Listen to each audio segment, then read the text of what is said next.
আসসালামু আলাইকুম ওয়া রাহমাতুল্লাহ। প্রিয় মা ও বোনেরা, আপনারা দেখছেন আলোর পথ। 4000 বছর আগের কথা। বনি ইসরায়েলের একটি জনপদে একজন অত্যন্ত সৎ এবং জ্ঞানী দরবেশ বাস করতেন। ছোটবেলা থেকে তার একজনই বন্ধু ছিল, যে জন্ম থেকেই বোবা এবং এক পায়ে অক্ষম। অনেক দিন ধরে তাদের দেখা হয়নি। একদিন দরবেশের খুব ইচ্ছে হলো তিনি বন্ধুর সঙ্গে দেখা করতে যাবেন। পরের দিন তিনি পায়ে হেঁটে বন্ধুর গ্রামের দিকে যাত্রা করলেন। গ্রামটি ছিল অনেক দূরে এবং মাঝে অনেক ছোট ছোট গ্রামও পড়ছিল। দরবেশ আপন মনে হেঁটে চলেছেন। হঠাৎ রাস্তার মাঝে তার সাথে এক অপরিচিত লোকের দেখা হলো। লোকটি দরবেশের সাথে হাঁটতে শুরু করল। দরবেশ ভাবলেন, এটা তো খুব ভালো হলো, কারোর সাথে থাকলে পথ তাড়াতাড়ি পার হয়ে যাবে। হাঁটতে হাঁটতে দরবেশ লোকটির নাম জিজ্ঞেস করলেন। লোকটি তার নাম বলল, কাবিজ। দরবেশের কাছে নামটি কিছুটা অদ্ভুত লাগলো। তিনি ভাবলেন, এ কেমন নাম? কিন্তু তিনি আর বেশি কিছু জিজ্ঞেস করা প্রয়োজন মনে করলেন না। তারা দুজন একসাথে হাঁটছিলেন। পথে একটি গ্রাম এলে অপরিচিত লোকটি দরবেশকে বলল, আপনি এগিয়ে চলুন, আমাকে এই গ্রামে একজনকে একটি বার্তা দিতে হবে। আমি আপনার সঙ্গে একটু পরে দেখা করছি। দরবেশ বললেন, ঠিক আছে, এবং তিনি এগিয়ে গেলেন। ঠিক তখনই গ্রামে খবর ছড়িয়ে পড়ল যে একটি ষাঁড় এক ব্যক্তিকে মেরে ফেলেছে। লোকটি মারা যাওয়ার কিছুক্ষণ পরেই সেই অপরিচিত লোকটি আবার দরবেশের সঙ্গে এসে যোগ দিল। এরপর তারা হাঁটতে হাঁটতে আরেকটি গ্রামের বাইরে পৌঁছলেন। সেখানে একটি ছোট কাফেলা তৈরি হয়েছিল। সেখানে থাকার ব্যবস্থাও বেশ ভালো লাগছিল। দরবেশের বন্ধুর গ্রাম তখনও সেখান থেকে অনেক দূরে ছিল এবং সন্ধ্যাও হয়ে আসছিল। দরবেশ অপরিচিত লোকটিকে বললেন, রাত হচ্ছে, সারাদিন হাঁটাহাঁটি করে খুব ক্লান্তি এসেছে আর খিদেও পেয়েছে, তাই আমরা এখানেই খাওয়া দাওয়া করে বিশ্রাম নিই, সকালে আরাম করে আবার যাত্রা শুরু করব। অপরিচিত লোকটি বলল, ঠিক আছে, এই গ্রামে একজনকে কিছু জরুরি জিনিস দিতে হবে, আপনি খেয়ে নিন আর বিশ্রাম করুন, আমি পরে এসে খাবো। এই বলে সে সেখান থেকে চলে গেল। তার যাওয়ার কিছুক্ষণ পর ওই গ্রামে ধোঁয়া উঠতে দেখা গেল এবং দেখতে দেখতে পুরো গ্রামটিতে আগুন লেগে গেল। দরবেশ অবাক হয়ে ভাবলেন যে এই লোকটি যেখানেই যায় সেখানেই কোনো না কোনো ধরনের ক্ষতি হয়, নিশ্চয়ই কোনো গলমাল আছে। কিন্তু দরবেশ রাতে অপরিচিত লোকটির কাছে এ বিষয়ে কোনো কথা বললেন না। সকালে তারা দুজনেই আবার তাদের গন্তব্যের দিকে চলতে লাগলেন। কিছুটা দূরে গিয়ে আরও একটি গ্রাম এলো। অপরিচিত লোকটি আবার দরবেশকে বলল, আপনি এগিয়ে চলুন, এই গ্রামেও আমার কিছু জরুরি কাজ আছে, কাজ শেষ করে আমি আপনার সাথে দেখা করব। এই বলে অপরিচিত লোকটি চলে যেতে লাগলো। কিন্তু এবার দরবেশ এগিয়ে না গিয়ে সেখানেই দাঁড়িয়ে সেই অপরিচিত লোকটিকে দেখতে লাগলেন যে সে কোথায় যায় এবং কি করে। তখনই মানুষের চিৎকার শোনা গেল যে একটি ষাঁড় এক ব্যক্তিকে কামড়েছে এবং সে মারা গেছে। ঠিক সেই সময় অপরিচিত লোকটি আবার দরবেশের সঙ্গে এসে যোগ দিল। সামলাতে পারলেন না এবং লোকটিকে জিজ্ঞেস করলেন, আপনি যেখানেই যান সেখানেই কোনো না কোনো ধরনের ক্ষতি হয়, আপনি কি আমাকে বলতে পারেন কেন এমনটা হয়? সে জবাব দিল, দরবেশজি, আমি আপনাকে একজন খুব বড় জ্ঞানী ব্যক্তি ভেবেছিলাম, তাই আমি আপনার সঙ্গে হাঁটছিলাম, কারণ জ্ঞানী মানুষের সঙ্গ খুব ভালো হয়। কিন্তু আপনি এখনো বুঝতে পারেননি আমি কে? দরবেশ বললেন, আমি তো বুঝেছি, কিন্তু আমার মনে কিছুটা সন্দেহ আছে। যদি আপনি নিজে আপনার সম্পর্কে বলেন তাহলে আমার জন্য সহজ হবে। অপরিচিত লোকটি জবাব দিল, আমি মৃত্যুর ফেরেশতা এবং আল্লাহর আদেশে আমি সেই সব মানুষের প্রাণ নিই যাদের আয়ু শেষ হয়ে গেছে। দরবেশের মনে আগে থেকেই সন্দেহ ছিল, তবুও মৃত্যুর ফেরেশতার মুখ থেকে এই কথা শুনে তিনি ভয় পেয়ে গেলেন। তবুও সাহস করে জিজ্ঞেস করলেন, যদি সত্যি আপনি মৃত্যুর ফেরেশতা হন তাহলে বলুন, পরের মৃত্যু কার? মৃত্যুর ফেরেশতা বললেন, পরের মৃত্যু তোমার সেই বন্ধুর যার সাথে তুমি দেখা করতে যাচ্ছ, এবং তার মৃত্যুর কারণ হবেন আপনি নিজেই।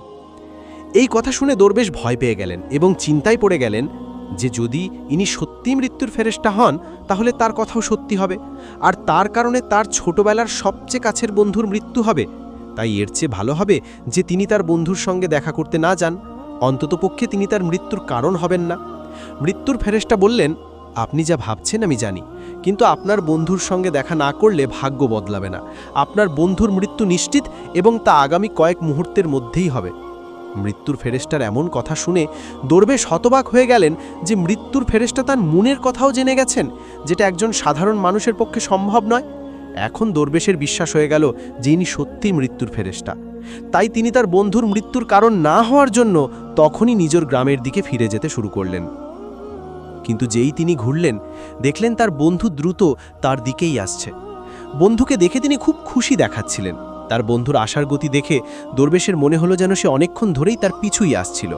কিন্তু সে ছোটবেলা থেকেই বোবা এবং এক পায়ে অক্ষম ছিল, তাই সে না তো দরবেশের কাছে পৌঁছতে পারছিল, না তো তাকে ডেকে থামাতে পারছিল। কিন্তু যেই সে দরবেশের কাছে পৌঁছল, হঠাৎ তার মৃত্যু হলো।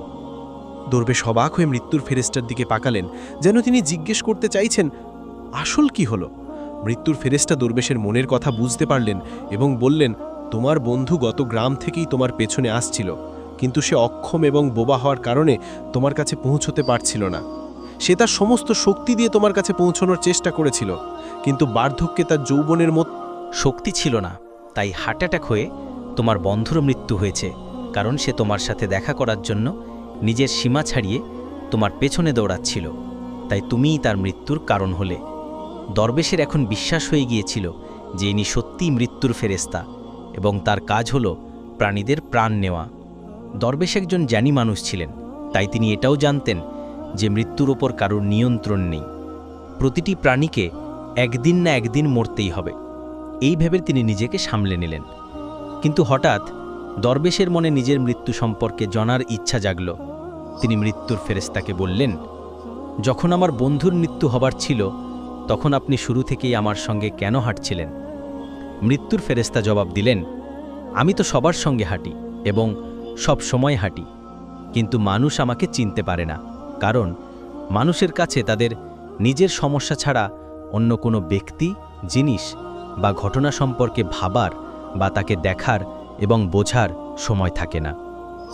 দরবেশ বললেন, আপনি কি বলতে পারেন আমার মৃত্যু কখন এবং কিভাবে হবে? মৃত্যুর ফেরেশতা বললেন, যদিও একজন সাধারণ প্রাণীর জন্য এটা জানা উচিত নয়, কারণ যে কেউ তার মৃত্যু সম্পর্কে জেনে দুঃখই পায়, কিন্তু আপনাকে দেখে একজন জ্ঞানী মানুষ মনে হচ্ছে, সম্পর্কে জেনেও দুঃখ পাবেন না। তাহলে শুনুন, আপনার মৃত্যু আজ থেকে ঠিক 6 মাস পর আজকের দিনেই অন্য কোনো দেশে ফাঁসিতে হবে, এবং সবচেয়ে অবাক করার মতো বিষয় হবে যে আপনি হাসি মুখে ফাঁসি মেনে নেবেন। এই বলে মৃত্যুর ফেরেশতা সেখান থেকে চলে গেলেন, কারণ এখন তার কাছে দরবেশের সঙ্গে থাকার কোনো কারণ ছিল না। দরবেশ তার বন্ধুর শেষকৃত্য সম্পন্ন করে নিজের গ্রামে ফিরে গেলেন। কিন্তু বন্ধুরা, কোনো ব্যক্তি যতই বড় জ্ঞানী হোক না কেন, নিজের মৃত্যু সম্পর্কে জেনে চিন্তিত তো অবশ্যই হন এবং মৃত্যু থেকে বাঁচতে কিছু না কিছু অবশ্যই করেন। দরবেশও তাই করলেন, কারণ তিনি একজন জ্ঞানী ব্যক্তি ছিলেন। তার পরিচিতি তার দেশের খালিফা পর্যন্ত ছিল। দরবেশ ভাবলেন যে খলিফার কাছে তো অনেক জ্ঞানী উপদেষ্টা থাকেন, তারা আমার মৃত্যু সম্পর্কিত সমস্যার কোনো না কোনো সমাধান অবশ্যই বের করবেন। এই ভেবে দরবেশ রাজ দরবারে গিয়ে হাজির হলেন এবং খলিফাকে তার পুরো গল্প শোনালেন। খলিফা তার উপদেষ্টাদের এই কথাটি জানালেন এবং তাদের পরামর্শ চাইলেন। সবাই মিলে অনেক ভাবনা চিন্তা করে বললেন যে যদি দরবেশের কথা সত্যি হয় তবে তার মৃত্যুও 6 মাস পরেই হবে, কিন্তু মৃত্যু তখনই হবে যখন তিনি অন্য দেশে যাবেন। যদি তিনি অন্য দেশে না যান তবে মৃত্যু হবে না। উপদেষ্টাদের এই পরামর্শ খলিফারও ভালো লাগল। তিনি দরবেশের থাকার ব্যবস্থা মহলেই করে দিলেন এবং খলিফার আদেশ ছাড়া কেউ দরবেশের সঙ্গে দেখা করতে পারত না। কিন্তু দরবেশ নিজের ইচ্ছায় যে কোনো জায়গায় আসতে যেতে পারতেন, যাতে এটা মনে না হয় যে তিনি খলিফার বন্দী। কিন্তু দরবেশ ভয়ে নিজেই কোথাও আসতে যেতেন না। সময় কেটে গেল এবং দরবেশের মৃত্যুর সময় ঘনিয়ে এলো। সেই দিনটিও চলে এলো যেদিন দরবেশের মৃত্যু হবার কথা ছিল। সেই দিন দরবেশ ভয়ে তাড়াতাড়ি ঘুমিয়ে পড়লেন, যাতে রাত তাড়াতাড়ি কেটে যায় আর পরের দিন এসে যায় আর এইভাবে মৃত্যু ঠেকানো যায়। কিন্তু বন্ধুরা, দরবেশের ঘুমিয়ে হাঁটার রোগ ছিল এবং এই রোগ সম্পর্কে তিনি নিজেও জানতেন না, তাই খলিফা বা কোনো হাকিমকে এই রোগ সম্পর্কে জানানোর তো প্রশ্নই ওঠে না। দরবেশ তার মৃত্যু নিয়ে খুব চিন্তিত ছিলেন এবং ঘুমিয়ে হাঁটার রোগ তখনই আসে যখন ঘুম ঠিকমতো না হয়। রাতে দরবেশের ঘুমিয়ে হাঁটার রোগ শুরু হলো। তিনি উঠলেন এবং মহল থেকে বেরিয়ে ঘোড়ার আস্তাবলে পৌঁছলেন। দরবেশ খলিফার একজন বিশেষ অতিথি ছিলেন, তাই কোনো চৌকিদার তাকে থামালো না এবং কোনো জিজ্ঞাসাবাদও করল না। ঘোড়ার আস্তাবলে পৌঁছে তিনি সবচেয়ে দ্রুতগামী ঘোড়ার উপর চড়লেন এবং ঘুমন্ত অবস্থাতেই নিজের দেশের সীমানা পেরিয়ে প্রতিবেশী দেশে চলে গেলেন। শুধু তাই নয়, তিনি প্রতিবেশী দেশের খলিফার মহলে পৌঁছলেন। সেখানকার চৌকিদাররাও তাকে থামালো না এবং কোনো জিজ্ঞাসাবাদও করল না, কারণ রাতের শেষ প্রহর হওয়ায় সবাই ঘুমাচ্ছিল। দরবেশ সোজা কোষাগার ঘরে পৌঁছলেন এবং সেখানে গিয়ে শুয়ে পড়লেন। সকালে কোষাগারের রক্ষক দরবেশকে কোষাগার ঘরে ঘুমন্ত অবস্থায় দেখতে পেলেন। এতে খালিফা খুব রেগে গেলেন এবং তিনি দরবেশকে গ্রেপ্তার করার আদেশ দিলেন। খালিফা দরবেশকে রাজ দরবারে হাজির করার আদেশ দিলেন।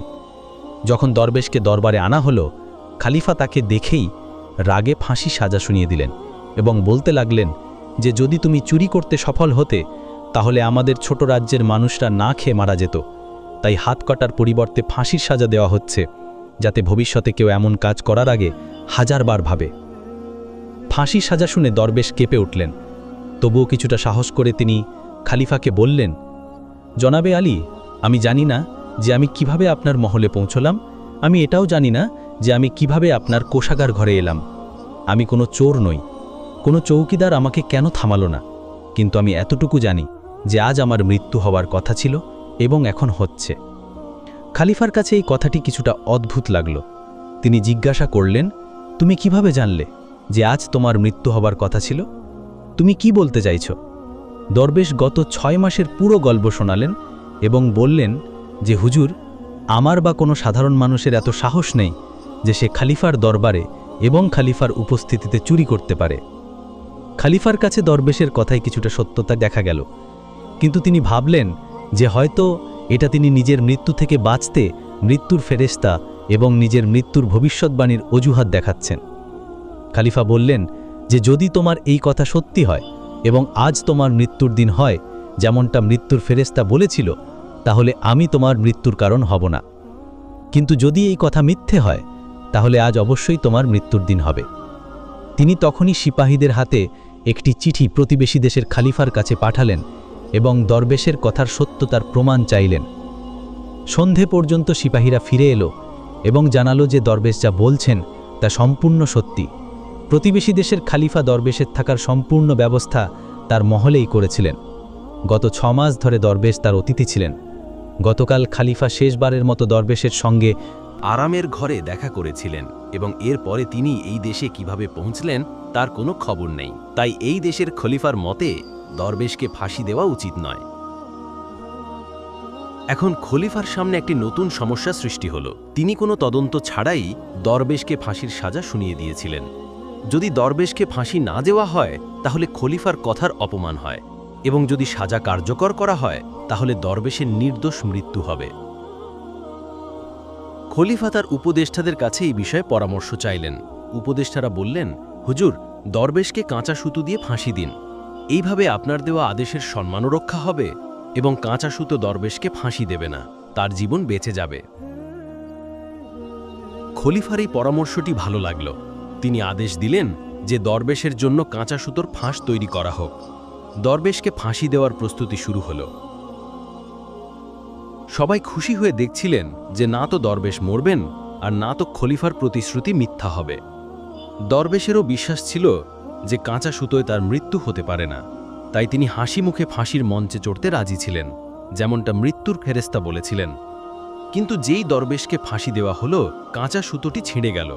কিন্তু ছিঁড়ে যাওয়ার আগে সে তার কাজ করে দিয়েছিল। দরবেশের গলার হক কাঁচা সুতোয় কেটে গিয়েছিল। দরবেশ মাটিতে পড়লেন এবং ছটপট করতে লাগলেন। প্রতিটি শ্বাসের সাথে তার গলা থেকে রক্তের ফোয়ারা বের হচ্ছিল। দেখতে দেখতে দরবেশের শরীর পুরোপুরি নিশ্চল হয়ে গেল। সবাই অবাক ছিল যে এত দুর্বল একটি সুতো কিভাবে কারোর মৃত্যুর কারণ হতে পারে। কিন্তু ঘটনাটি ঘটে গেছে। ভাগ্য তার কাজ করে দিয়েছে। যা হওয়ার থাকে তা হয়েই থাকে।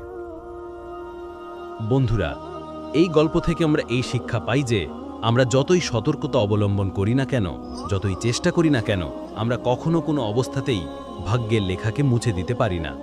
প্রতিটি ঘটনা এবং তার পুরো ধারাবাহিকতা আগে থেকেই নির্ধারিত থাকে। আমরা তাকে একটু এদিক ওদিক করতে পারি না। এই কারণেই ঈশ্বর আমাদের ভবিষ্যৎ জানার শক্তি দেননি, যাতে আমরা আমাদের জীবনকে আরও ভালোভাবে যাপন করতে পারি।